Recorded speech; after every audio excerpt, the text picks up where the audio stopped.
विश्रांतीनंतर बातमीपत्रात आपलं स्वागत आहे। पाहूया 36 जिल्ह्यांच्या बातम्या। अंतरवाली सराटीमध्ये जरांगेंनी घोड्यावर बसत चष्मा घातला। यावेळी त्यांनी चष्मा आपलाच आहे का असं म्हणत धनंजय मुंडेंना टोला लगावला। बुलढाण्यामध्ये 3 कोटी रुपयांची डिफेंडर गाडी दाखल झाली आहे। भाजप नेते आणि माजी आमदार विजयराज शिंदे यांनी या वाहनाच्या चौकशीची मागणी केली आहे। बुलढाण्यात धनत्रयोदशीच्या मुहूर्तावर नागरिकांनी चांदी खरेदी केली आहे। दिवाळीमध्ये चांदी विक्रीत 30 ते 40% वाढ झाल्याची माहिती सराफा व्यापाऱ्यांनी दिली आहे। अमरावतीमध्ये सोनेरी भोग नावाने मिठाई विक्री करण्यात येते आहे। मिठाई खरेदीसाठी नागरिकांनी दुकानात मोठी गर्दी केली आहे। मिठाईला 24 कॅरेट सोन्याच्या वरखानं सजवण्यात आलंय। मुंबई पुणे महामार्गावर मोठी वाहतूक कोंडी झाली आहे। यामुळे 7 ते 8 किमीपर्यंत वाहनांच्या लांबच लांब रांगा लागलेल्या आहेत। यामुळे चाकरमान्यांना नाहक त्रास सहन करावा लागतोय। मावळमध्ये मुंबई पुणे महामार्गावर मोठी वाहतूक कोंडी निर्माण झाली आहे। वाहतूक कोंडी झाल्याने वाहनांच्या लांबच लांब रांगा लागल्यात। यामुळे वाहनधारकांना नाहक मनस्ताप सहन करावा लागतोय। सिंधुदुर्गमध्ये कोंबड्यांची झुंज लावण्यात आली होती। झुंजीची जाहिरात व्हॉट्सअपवर व्हायरल झाल्यानं 9 जणांवर गुन्हा दाखल झालाय। पुण्यातील मॉडर्न कॉलेजमधील एका विद्यार्थ्याला ब्रिटनमधील नोकरी गमवावी लागली आहे। सोशल मीडियावर व्हिडिओ जाहीर करत विद्यार्थ्यानं ही माहिती दिली। मॉडर्न कॉलेजने शैक्षणिक कागदपत्र देण्यास टाळाटाळ केल्यानं त्याला नोकरी गमवावी लागली। कृषी उत्पन्न बाजार समित्यांमधील व्यवस्थापक मंडळ बरखास्त करण्याबाबत कोणताही निर्णय झालेला नाही। मंत्री जयकुमार रावल यांनी ही माहिती दिली आहे। तर काही लोकांकडून जाणीवपूर्वक चुकीच्या अफवा पसरवल्या जात असल्याचंही त्यांनी सांगितलं। बुलढाण्यामध्ये नगराध्यक्ष पदासाठी भाजपा आणि शिवसेना दोघेही आग्रही आहेत। यामुळे बुलढाण्यामध्ये महायुतीमध्ये मैत्रीपूर्ण लढत होण्याची शक्यता आहे। चंद्रशेखर बावनकुळे यांनी कर्डिले कुटुंबियांचं सांत्वन केलं। काल आमदार शिवाजीराव कर्डिले यांचं हृदयविकाराच्या झटक्यानं निधन झाल्यानं त्यांनी ही वेळ घेतली। निलेश घायवळवर आणखी एक गुन्हा दाखल करण्यात आलेला आहे। खंडणी प्रकरणात हा गुन्हा दाखल करण्यात आलाय। निलेश घायवळवर आतापर्यंत 10 गुन्हे दाखल झाले। गोंदियामध्ये रेती वाहतूक करणाऱ्या 2 टिप्परची समोरासमोर जोरदार धडक झाली। यात एका टिप्पर चालकाचा जागीच मृत्यू झालाय तर एक जण गंभीर जखमी झालाय। बीडच्या मादळमुही गावामध्ये एका तरुणाने आत्महत्या केलेली आहे। धनगर समाजाला एसटी प्रवर्गातून आरक्षण देण्याची मागणी करत त्यानं हे टोकाचं पाऊल उचललंय। नागपूरमध्ये चोरी गेलेलं साहित्य पोलिसांनी नागरिकांना परत दिलंय। 200हून अधिक नागरिकांना त्यांचं साहित्य परत दिलंय। दरम्यान सर्वत्र पोलिसांचं कौतुक होतंय।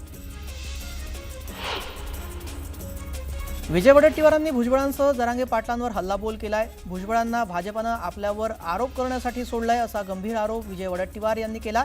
तर हा विषय काढण्याची गरज काय होती, तर भुजबळांना आपल्या संदर्भात इतका संताप का वाटतो असा थेट सवाल वडेट्टीवारांनी विचारलाय।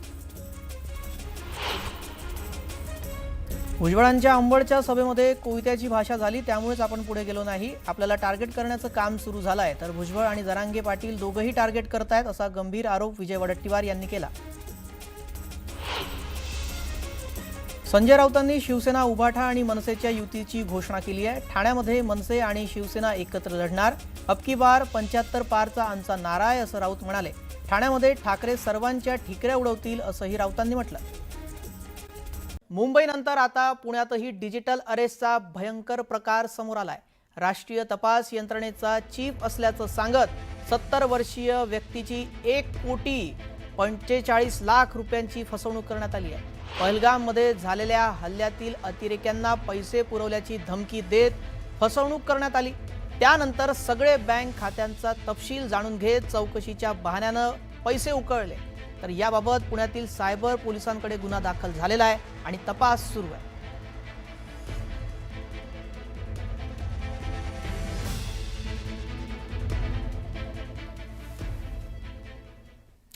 पुढे पाहूया तर सायबर गुन्ह्यांची व्याप्ती दिवसेंदिवस वाढते। मुंबईतील एका वृद्ध दाम्पत्याचे डिजिटल अरेस्टच्या बहाणे तब्बल 58 कोटी रुपये लुटण्यात आले। तब्बल 98 कोटी रुपये। ही देशातील आतापर्यंतची सर्वात मोठी आर्थिक फसवणूक आहे. दरम्यान महाराष्ट्र सायबर पोलिसांनी या प्रकरणात 7 आरोपींना अटक केली आणि त्यानंतर या प्रकरणातली धक्कादायक मोडस ऑपरेंडी ही समोर आली. पाहूयात यावरचा हा रिपोर्ट.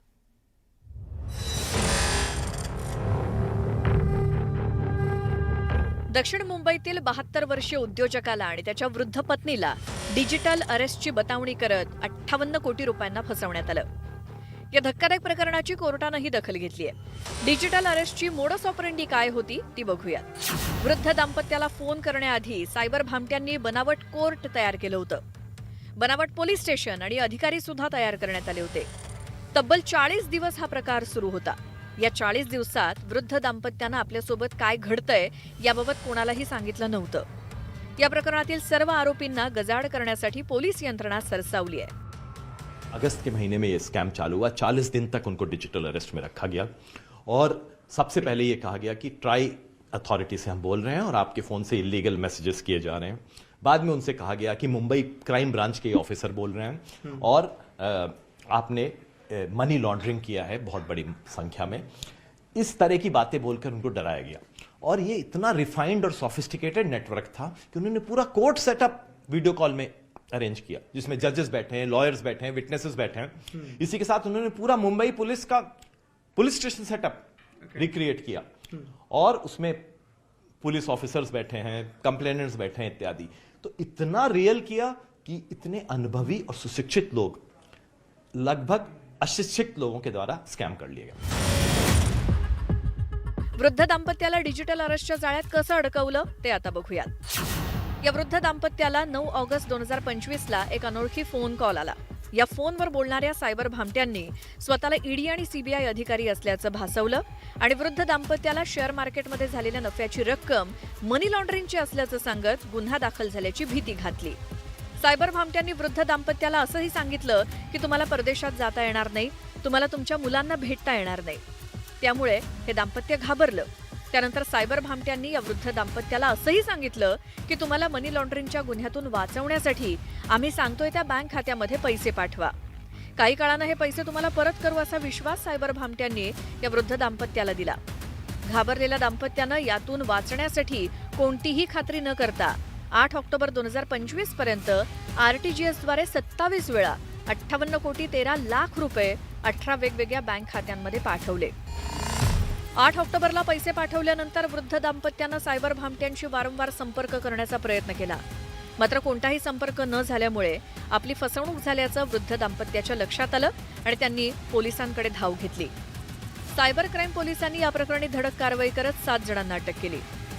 काफ़ी बड़ा अमाउंट 58 करोड़ एक बहुत ही अनुभवी और सुशिक्षित कपल ने जो कि फार्मा कंपनी में फाउंडर भी थे और पार्टनर भी थे और उनको लगभग 3% का शेयर के IPOs मिले थे.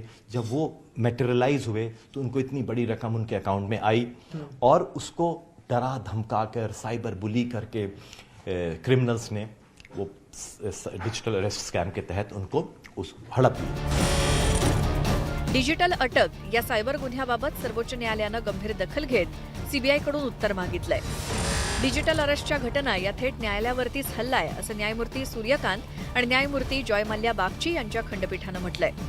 बनावट न्यायालयीन आदेशांचा वापर करून नागरिकांना आणि विशेषतः ज्येष्ठ नागरिकांना फसवलं जात असल्यामुळे लोकांचा न्यायव्यवस्थेवरचा विश्वास उडू शकतो अशी चिंता न्यायालयानं व्यक्त केली आहे. एकंदरीतच डिजिटल अरेस्टच्या धोक्यापासून वाचण्यासाठी सतर्क राहणं गरजेचं आहे. Bureau report, news 18 Lokmat.